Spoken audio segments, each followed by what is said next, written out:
আসসালামু আলাইকুম ওয়া রাহমাতুল্লাহি ওয়া বারাকাতুহু। আপনারা আমার স্ক্রিনে একটা ভিডিও দেখতেছেন। ভিডিওটা আপনারা দেখেন, ভালো করে ভিডিওটা আপনারা দেখেন। এই সম্পর্কে আজকে আমি আপনাদেরকে কিছু কথা বলবো। বন্ধুরা, আমরা যারা ফেসবুক চালায় নিত্য নতুন অনেক কিছু ফেসবুকে দেখে থাকি।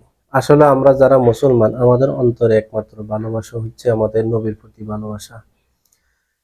নবীর প্রতি যদি আমাদের অন্তরের মধ্যে যদি ভালোবাসা যদি না থাকে, তাহলে আমরা কখনো মুমিন হতে পারিব না।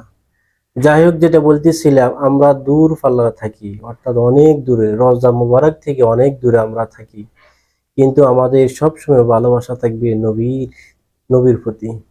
আজকে দেখেন, আপনারা যে ভিডিওটা দেখতেছেন, যে সৌদি আরবে তারা নবীজি রওজার পাশে তারা গাড়ি নিয়ে চলতেছে। দেখেন, এই ভিডিওটার দিকে আপনারা ফলো করে দেখেন, গাড়ি নিয়ে হাঁটতেছে। কিছুদিন পূর্বে আমরা দেখেছি এক আবেগ কণ্ঠ একটা পোস্ট নেট দুনিয়ার মধ্যে অনেক ভাইরাল হয়েছে। যে পোস্ট, যে বেলাল হাবশী দেশের একজন মানুষ নবীর কবরের পাশে দাঁড়িয়ে একটা ফিলের সাথে এইভাবে কাঁধ হয়ে সে অসহায়ের মতন তাকিয়ে আছে। আসলে যারা প্রকৃত নবীর ভালোবাসা যাদের অন্তরের মধ্যে চলে আসে, তারা এই দুনিয়ার কোনো কিছুকে তারা আর প্রাধান্য দেয় না, একমাত্র নবীর ভালোবাসা। নবীজির ভালোবাসা যদি আমরা যদি পেয়ে যাই, তাহলে আমাদের জীবনটা হবে ধন্য।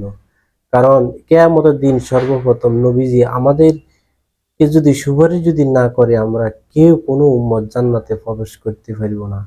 এই জন্য নবীর মহাব্বত, নবীর ভালোবাসা যদি আমাদের অন্তরের মধ্যে যদি না থাকে, তাহলে আমরা কখনো মুমিন হইতে পারিব না। যেটা বলতেছিলাম বন্ধুরা, এই আরব দেশের মানুষ তারা কিভাবে নবীজি রওজার পাশে গাড়ি নিয়ে চলতেছে, আমাদের মাথা ধরছে না তারা এটা কিভাবে যে করতেছে। বন্ধুরা, আমরা অনেক দূরে থাকি, অনেক দূর প্রান্তে থাকি, আমাদের স্বপ্ন কিভাবে নবীর কবর জিয়ারত করব, কিভাবে নবীজি কিভাবে যেইখানে সারাটা জীবন কাটিয়েছে, যেখানে ছোট থেকে বড় হয়েছে এবং ইসলামের দাওয়াত দিয়েছে, আমাদের একটা আকাঙ্ক্ষা, আমরা যারা দূরে থাকি আমরা কিভাবে নবীর কবর জিয়ারত করব, নবীর পাশে দাঁড়িয়ে সালাম দিব। এটা আমাদের রাত দিন 24 ঘন্টা একটা মনের ভিতরে একটা প্রবল চেষ্টা রয়েছে। অথচ তারা নবীজিকে পাওয়ার পরও তারা নবীজির সম্মান এখন করতেছে না, নবীজি কবরের ফাঁসে তারা কিভাবে কি যে করতেছে। বন্ধুরা, এই আরব দেশের মধ্যে উতবা ছিল, তারপরে আবু জাহিল ছিল, উতবা সাইবা অনেকে ছিল, নবীজির শহরে অনেকে বসবাস করছে। তারা কিন্তু নবীজিকে কখনো ভালোবাসে নাই এবং নবীজিকে অনেকে আবার ভালোবাসছে। হযরত ওমর রাদিয়াল্লাহু তাআলা, হযরত আবু বকর সিদ্দিক রাদিয়াল্লাহু তাআলা, হযরত আলী রাদিয়াল্লাহু তাআলা, হযরত ওসমান গনি রাদিয়াল্লাহু তাআলা, অনেকে নবীর জন্য জান পর্যন্ত দিয়ে দিয়েছেন এই দুনিয়া থেকে। যাই হোক, আমি মনে করব এটা কখনো তাদের জন্য এটা সমচিহ্ন, তারা কখনো এটা উচিত করে নাই।